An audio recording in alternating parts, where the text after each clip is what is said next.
Isso é mais ou menos como eu era alguns anos atrás, né? Quando eu era mais novo, eu comecei a criar uma mentalidade de que Deus não existia, de que não existiam anjos, nem santos, nem uma vida após a morte, nem julgamento final, nem nada disso. Eu acreditava que a nossa vida era aqui na terra e quando você morresse, pronto, você era enterrado, os insetos iam lhe comer e aí pronto, você virava ossos, depois nada, só ia sobrar a sua arcada dentária e os seus cabelos e acabou-se a vida, não tinha nada além. Devido a essa minha mentalidade, eu não tenho um Deus para prestar contas, eu não tenho alguém que me olha, eu vivi uma vida indiferente, né? Uma vida. Então muitas das minhas experiências, elas se deram porque eu não tinha um olhar sobre mim. O olhar dos meus pais não me alcançava, o olhar da minha irmã não me alcançava, o olhar dos meus professores não me alcançavam. O meu olhar sobre mim mesmo não me alcançava por inteiro. E um olhar superior, que sabe tudo, que conhece tudo, eu não acreditava. Então muitas das minhas experiências foram com base nisso. Já que ninguém está me vendo, já que eu não devo nada a ninguém, eu posso fazer isso. Eu posso ficar. Eu posso... Enfim, vocês aí pensem no pecado de vocês, pensem no que vocês fazem errado. E na minha vida era mais ou menos isso. Se ninguém me olha, eu posso. E aí eu fui criando essa mentalidade. E aí junta com as aulas de história, junta com as aulas de lógica, de raciocínio. Na nossa escola muitas vezes a gente vê que os professores não falam da igreja, da história da igreja de uma forma muito atrativa. E eu fui solidificando essa ideia na minha mente. Até que eu fui convidado para o Shalom. E aí eu fui para o Shalom e no Shalom estava tendo uma adoração ao Santíssimo, né? E aí a minha tia foi a pessoa que me levou lá. E ela disse: William, se você não acredita em Deus, feche os olhos. E mesmo que você ache, que você tenha certeza que você não esteja falando com ninguém, peça que Ele prove que Ele existe. Tá bom.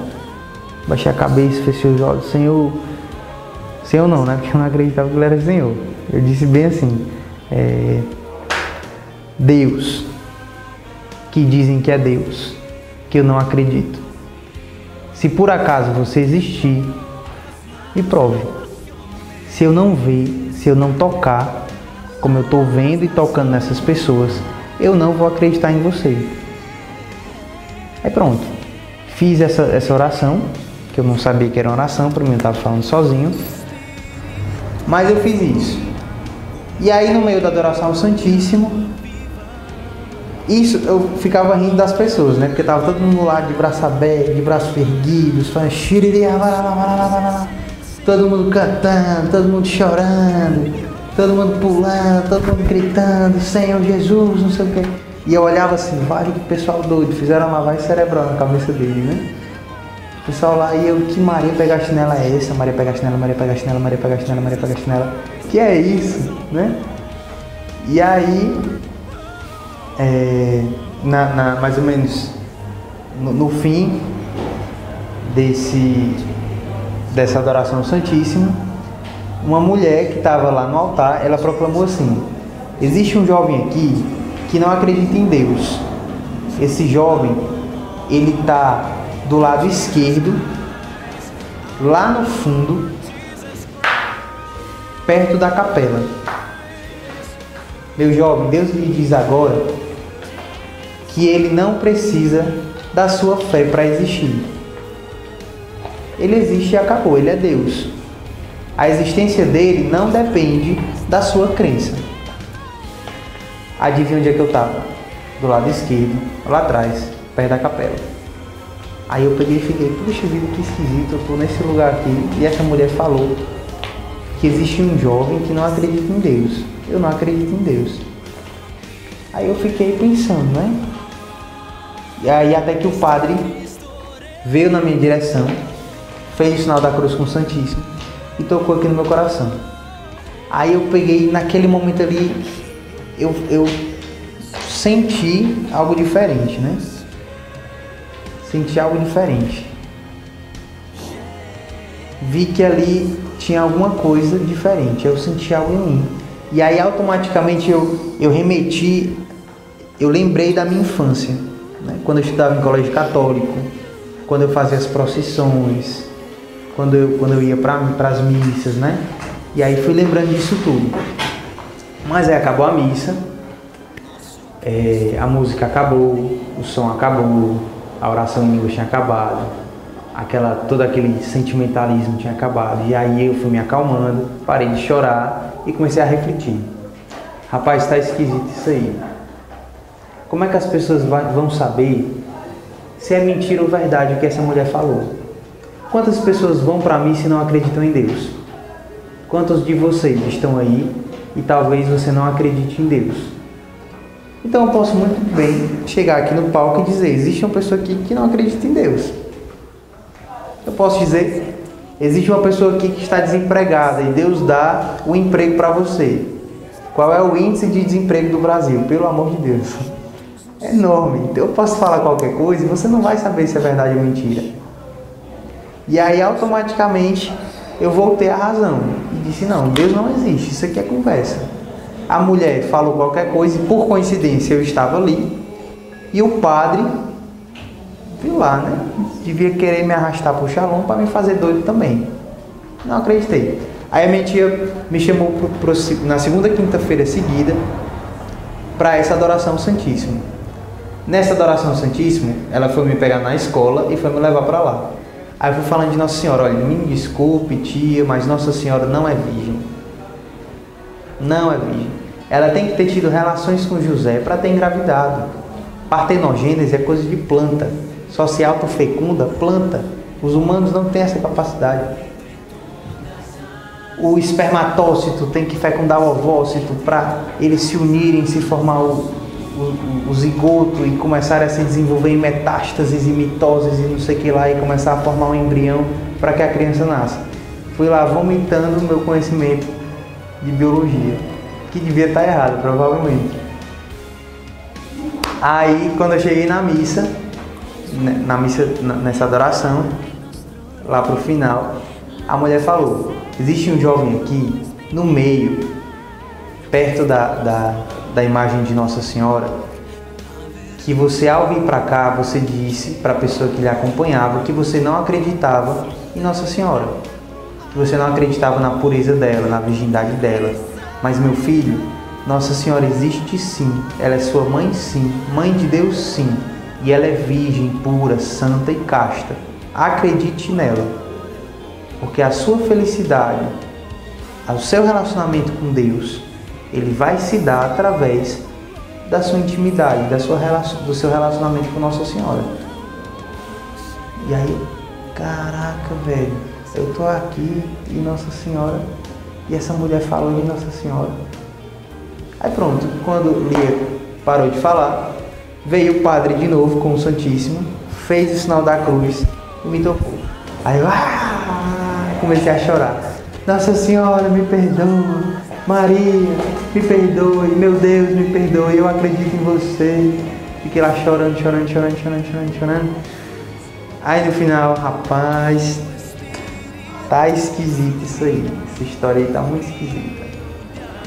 Eu acho que foi coincidência a mulher ter acertado aonde é que eu tava. Ou então a minha tia tá passando mensagem para ela dizendo onde é que eu tô e dizendo o que é que eu tenho falado. Aí eu peguei: tia, cadê seu telefone? Aí ela me deu o telefone. Cadê as mensagens que você tá passando? Cadê as mensagens que você tá passando para essa mulher? Aí eu futuquei o celular dela e nada, não tinha nada. Não tinha nada. Aí, meu Deus, o que é isso? Aí o padre veio na minha direção com o Santíssimo, fez o sinal da cruz de novo, tocou em mim e aí passou. Aí eu: me perdoa, Maria, me perdoa, meu Deus, eu acredito em você e tal. Aí no final tudo acabou. Não acreditei, voltei à razão, não deixei que que isso me fizesse uma lavagem cerebral, porque o povo do Shalom estava querendo me deixar doido. Então eu cortei logo qualquer tipo de crença que eu pudesse existir. Realmente eu era muito teimoso, né?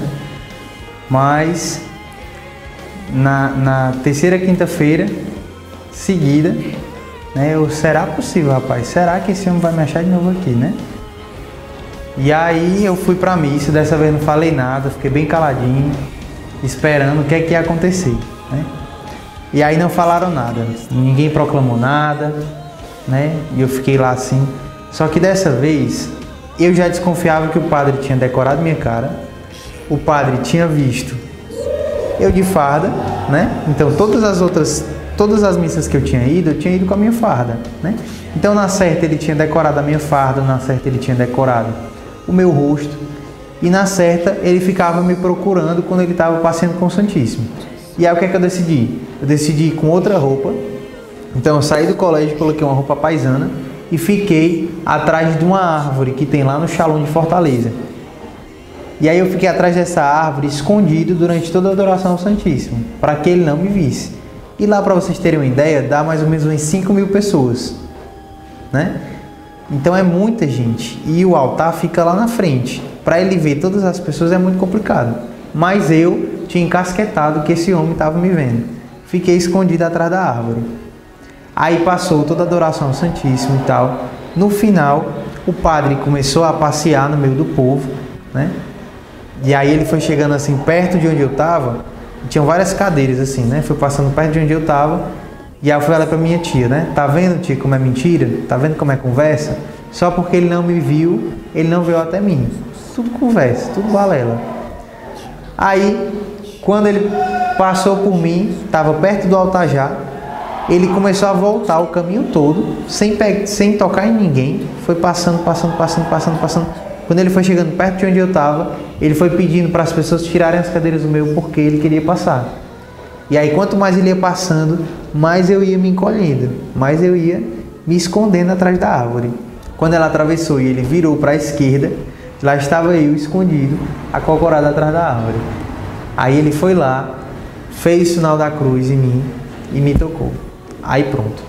Desse dia em diante, dessa missa em diante, eu descobri, né, que na verdade eu nunca ia ver Deus, eu nunca ia tocar em Deus, mas eu acreditei que aquele pedaço de pão ali não era um pedaço de pão, era o verdadeiro Jesus Cristo, que através daquele pão, que aquele pão eu podia ver e eu podia comer, e aquele pão não era mais pão, porque um padre não tem superpoderes, mas o pão eu acreditei que era uma pessoa, não era mais pão, era Jesus Cristo. E aquele Jesus Cristo, naquela hóstia, na hóstia que nós vamos comer todos os dias nesse acampus, é o próprio Jesus Cristo, não é só pão.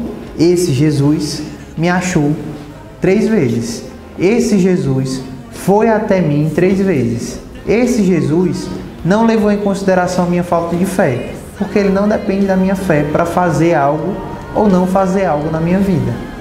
Independente da minha fé, ele foi até mim, ele me encontrou, ele me tomou e ele me trouxe para ele. E hoje eu acredito em Jesus Cristo. Hoje eu sou uma pessoa nova, hoje eu sou uma pessoa feliz, uma pessoa com sentido de vida, uma pessoa que não vive à mercê do que os outros dizem, uma pessoa que não vive à mercê às modas do mundo. A minha moda é Jesus Cristo. A minha felicidade é Jesus Cristo. E Ele é a sua felicidade, Ele é a sua paz. Não precisa você se esconder atrás de árvore, como eu fiz. Não precisa você querer provas e mais provas, como eu fiz. Você só precisa crer. É uma decisão. Então venha participar com a gente do acampamento. O Acampus, Acampamento Jovem Shalom. Vida melhor. De água viva, y toda la tierra proclamará que Jesús es el